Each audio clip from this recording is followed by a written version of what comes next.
ஆண்டவராகிய இயேசுவின் இனிய நாமத்தில் மீண்டுமா இந்த ஊடக வாயிலை சந்திப்பதிலே மிகுந்த மகிழ்ச்சி அடைகிறேன். அருமையான தேவனுடைய பிள்ளைகளே, நாம் இந்த செப நிலைமையிலே நம்ம வசனங்களை தியானித்து செபித்துக் கொண்டிருக்கிறோம். எலெக்ஷனுக்காய் நாட்கள் நெருங்கி கொண்டிருக்கு. ஜூன் மாதம் 4ஆம் தேதி நினைக்கிறேன் ரிசல்ட். சீக்கிரத்தில் இந்த எலெக்ஷன் முடிய போகிறது. நம்ம வசனத்தை வைத்து நாம் செபித்துக் கொண்டிருக்கிறோம். ஆமென். இன்று இந்த நாளுக்குள்ள தியானம் மத்தேயு எழுதின புஸ்தகம் 14ஆம் அதிகாரம் 13ஆம் 14ஆம் வசனத்தை நான் வாசிக்கிறேன். இயேசு அதை கேட்டு அவ்விடம் விட்டு படவில் ஏறி வனாந்திரமான ஒரு இடத்துக்கு தனியே போனார். ஜனங்கள் அதை கேள்விப்பட்டு பட்டணங்களிலிருந்து கால்நடையாய் அவரிடத்துக்கு போனார்கள். இயேசு வந்து திரளான ஜனங்களை கண்டு அவர்கள் மேல் மனதுருகி அவர்களில் வியாதியஸ்தர்களாய் இருந்தவர்களை சுஸ்தமாக்கினார். இங்கே இயேசு கிறிஸ்து ஊழியம் செய்யும் பொழுது யோவான் ஸ்நானகன் சிறைச்சாலையிலே அடைப்பட்டிருந்து யோவானுடைய தலை சிரசேதம் பண்ணப்பட்டதை இயேசு கேள்விப்பட்ட பொழுது அந்த இடத்திலிருந்து அவர் வனாந்திரமான ஒரு இடத்துக்கு மிகுந்த மன வருத்தத்தோட வேதனையோடு கடந்து செல்கிறார். ஆனால் ஜனங்கள் இவர் அங்கு செல்கிறார் என்று கேள்விப்பட்ட பொழுது கால்நடையாய் அவரிடத்துக்கு திரளான மக்கள் அங்கே செல்கிறார்கள். அப்ப இயேசு வந்து திரளான ஜனங்களை கண்டு அவர்கள் மேல் மனதுருகி என்று சொல்லி நாம் வேதத்தில் வாசிக்கிறோம். மனதுருகி அவர்கள் வியாதியஸ்தர்களாய் இருந்தவர்களை சுஸ்தப்படுத்தினார் என்று வேதம் நமக்கு கற்றுக். இன்றும் இந்த தேசத்துல பல சூழ்நிலைகள், பல ஊழியர்கள் கொலை செய்யப்படுகிறார்கள், அப்பாவி மக்கள் கொலை செய்யப்படுகிறார்கள், ஏன் சிறு பிள்ளைகளும் கற்பழிக்கப்பட்டு நியாயம் கிடைக்காமல் திணறுகிற இந்த சூழ்நிலைகளை கேள்விப்படும் பொழுது நமக்கு வருத்தங்கள், வேதனை இருக்கிறது. ஒரு பக்கத்துல சுவிசேஷத்தை அறிவிக்கணும்ன்ற நம்ம பிரயாசப்படுறோம், இன்னொரு பக்கத்துல இவைகள் தான் நம்ம சபைகள் இடிக்கப்படுகிறது, சபையினுடைய மக்கள் தாக்கப்படுதெல்லாம் கேள்விப்படும் போது யார் இதுக்கு உதவி செய்வார் என்றது நமக்கு தெரியாத ஒரு சூழ்நிலை திணறி கொண்டிருக்கிற வேளையிலே இயேசு நமக்கு கற்றுக் கொடுத்திருக்க ஒரு காரியம், திரளான ஜனங்களை கண்டு மனதுருகி. இன்றும் நமக்கு முன்பதாக இருக்கிற ஜனங்கள் திரளா இருக்க, வலது கைக்கும் இடது கைக்கும் வித்தியாசம் தெரியாதவர்கள் எத்தனையோ பேர் இருக்கிறாங்க. சமீபத்துல நேற்று நினைக்கிற ஒரு வீடியோவை நான் பார்த்தேன். இந்த நார்த் இந்தியால, வடநாட்டுல பிஜேபி ராலியில எல்லாரும் கடந்து சொல்றாங்க. நான் நினைக்கிறேன் நிறைய பேர் பார்த்துருப்பீங்கன்னு நினைக்கிறாங்க. அதுல உள்ளவர்களை பேட்டி கேட்கும் போது, நீங்க யாருக்கு ஓட்டு போடுவீங்கன்னா நாங்க காங்கிரஸ்க்கு தான் போடுவோம், அப்ப பிஜேபி ராலியில போறீங்களே, இல்ல எங்களுக்கு பணம் தரான்றாங்க, நாங்க வந்தோம், ஆனா நான் இவங்களுக்கு போட மாட்டோம். பல மக்கள் நொந்து போய் கொடுமையின் தாக்கத்தினாலே அவதிப்படுகிற ஒரு அனுபவங்கள் இருக்கு.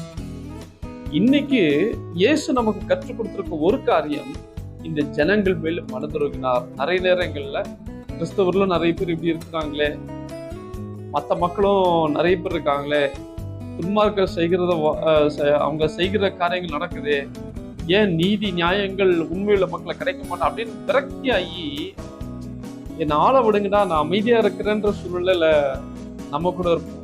சில நேரங்கள் நம்முடைய வாழ்க்கையில உள்ள பிரச்சனையே பெரிதா இருக்கும். இப்படியே போராட்டங்கள் நிமித்தமா எனக்கு என் சொல்யூஷன் கிடைச்சாலே போதும் அப்படின்னு நம்ம இருப்போம். ஆனா ஆண்டவர் அங்க ஒன்றை கற்றுக் கொடுக்கிற காண்பிக்கிறார். திரளான ஜனங்கள் மேல மனசு இருக்கிறார். அவருக்கு ஒரு வேதனை இருக்கு, ஒரு சூழ்நிலைகளை, சிந்தனைகளை, வருத்தம் இருக்கு. இயேசு ஞானஸ்நானம் எடுத்து யோவான் ஸ்நானோட தலை சேதம் பண்ணப்பட்டதை கேள்விப்பட்ட போது வருத்தத்தினால, வேதனையால எல்லாரும் விட்டு தனித்து ஒரு மனாந்திரமான இடத்துல, யாருமே பார்க்காத கூடாத ஒரு இடத்துல போகும்படிதான் போனார். ஆனால் ஜனங்கள் கேள்விப்பட்டு வந்த பொழுது அதையும் அவர் பார்த்து மனதிருக்கிறார். இன்றைக்கு நம்முடைய வாழ்க்கையில் உள்ள காரியங்கள் பெரிதா இல்லாமல், அல்லது நமக்கு வருத்தங்கள், வேதனைகள், சூழ்நிலைகள் வித்தியாசமா இருக்கட்டும், பரவாயில்லங்க, ஆனா இயேசு நமக்கு கற்றுக் கொடுத்தது போல மனதிருக்கம் நமக்கு வேண்டும் என்று சொல்லி ஆண்டவர் விருப்பப்படுகிறார். மனதிருக்கம் நமக்கு உண்டு பண்ண வேண்டும். மனதிருக்கம் நமக்கு இந்த இருதயங்களை தங்க வேண்டும். இத்தனை ஜனங்கள், கரிசனை இல்லாத ஜனங்கள், இத்தனை ஜனங்கள், வித்தியாசம் தெரியாதவர்கள், இத்தனை ஜனங்கள் என்னுடைய சிந்தனைகள் இல்லாதவர்கள் எத்தனையோ பேர் இருக்கிறாங்க. நம் மனதிற்க நாம் ஜெபிக்க வேண்டும். இந்த எலெக்ஷன் ரிசல்ட்டுக்காய் ஜனங்களுக்காய் மனதிற்கு ஆண்டவரே, எவ்வளவு மனிதர்கள் அடிமைப்பட்டிருக்கிறாங்க, எவ்வளவு மனிதர்கள் கட்டப்பட்டிருக்காங்க, எவ்வளவு மனிதர்கள் தள்ளப்பட்டிருக்கிறார்கள், எவ்வளவு மனிதர்கள் இன்னைக்கு வேதனையான சூழ்நிலை. இந்த கஞ்சா போதையும் சரி, குடி போதையும் பெருகி போயிடுச்சு. வாலிபர்ல சீரழித்து மக்களுக்கு தெரியல. நம்ம மனதிருக்க வேண்டும். ஆண்டவரே இறங்குங்க என்று சொல்லி அவனுடைய சமூகத்துல ஜனங்களுக்காய் நாம் பரிந்து பேசி நம்ம ஜெபிக்க வேண்டும் என்று சொல்லி ஆண்டவர் விருப்பப்படுகிற அருமையான தேவனுடைய பிள்ளைகளே, நீங்களும் நானும் சும்மா அமைதியா இருப்பதற்காக அழைக்கல. ஒருவேளை நமக்கு சூழ்நில பிரச்சனைகள் இருக்கும், ஆனா நமக்கு எல்லாம் நல்லா நடக்குதுன்றதுக்காக நான் ஜெபிக்க கூடாது, ஜெபிக்க மாட்டேன் என்பது அல்ல. கரிசனையும் அந்த மன துர்க்கத்தின் ஆவியும் நமக்கு வேண்டும் என்று சொல்லி ஆண்டவர் நமக்கு முன்பதை காண்பித்து வைத்திருக்கிறார். நம்ம இன்னும் கொஞ்ச நாள் ஜெபிக்க போற இந்த எலெக்ஷனுக்காய் கரிசனையாய் மனதுருக்கத்தோடு வேதனையோடு தேவனுடைய சமூகத்துல நம்ம கொண்டு வந்து அவருடைய பாதத்துல நம்ம இருதயங்களை ஊத்த வேண்டும் என்று சொல்லாங்க. அப்படி அவர் மனதுருகி எல்லா ஜனங்களுக்காக சொஸ்தமாக்கி எல்லா ஜனங்களையும் ஆசீர்வதித்தார். நம்ம இந்த ஒரு சூழ்நிலைகள் நம்ம ஏற்படுத்தோம். நம்ம மனதுருக்கத்தின் இருதயம் நமக்கு தந்து ஜனங்களுக்காய், தேசத்துக்காய், 130 கோடி மக்களுக்காய் நம்ம சிறப்பு என்று ஆண்டவரே இவர்களெல்லாம் கண்ணோக்கி பார்த்து இந்த மக்கள்லாம் நல்லா வேண்டும், இந்த மக்கள்லாம் ஆஸ்வதிக்கப்பட வேண்டும், இந்த மக்கள்லாம் மேலே எழும்ப வேண்டும், வேலை இல்லாத சூழ்நிலை மாற வேண்டும், வாலிபர்கள் இந்த போதை வசதியில் அடிமையா இருக்கப்பட்டவர்கள் விடுதலையாக்கப்பட வேண்டும். எல்லாம் ஆட்சி மாறாட்டம் செஞ்சால் மட்டும்தான், ஆட்சி மாற்றங்கள் வந்தால் மட்டும்தான். ஆக நம்ம கரிசனையாய் மனதிற்கத்தோடு நம்ம ஜெபிப்போமா? கர்த்தர் நிச்சயமாய் ஒரு பெரிய மாற்றங்களை செய்வார், பெரிய கரங்களை செய்வார். நாம் ஜெபிப்போமா? நல்ல தகப்பனே, இந்த நல்ல வேலைக்காய் நாங்கள் நன்றி செலுத்துகிறோம். ஆண்டவரே நாங்கள் வேதத்துல வாசிக்கிறோம், நீர் ஒரு துக்கமான ஒரு சூழ்நிலையை கேள்விப்பட்டு தனியாய் போகும்போது ஜனங்கள்லாம் வனாந்திரத்துக்கு வந்த பொழுது அவர்களை பார்த்த உடனே மனதுருகி அவர்களை சுஸ்தமாக்கினீர், வியாதியெல்லாம் சுஸ்தமாக்கினீர் என்று சொல்லி நாங்கள் வேதத்துல வாசிக்கிறோம். நாங்களும் உங்களுடைய சமூகத்துல வருகிறோம்ப்பா. எத்தனையோ மக்கள் இந்த தேசத்துல அழிந்து கொண்டிருக்கிறார்கள். எத்தனையோ மக்கள் ஆண்டவரே கட்டப்பட்டிருக்க அனுபவத்துக்குள்ளா இருக்கிற எத்தனையோ கிராமங்கள் கட்டப்பட்டிருக்கிறதப்பா. எத்தனையோ கிராமங்களை அவருடைய மக்களை ஆளுகை செய்து கொண்டிருக்கிறார்கள் அப்பா.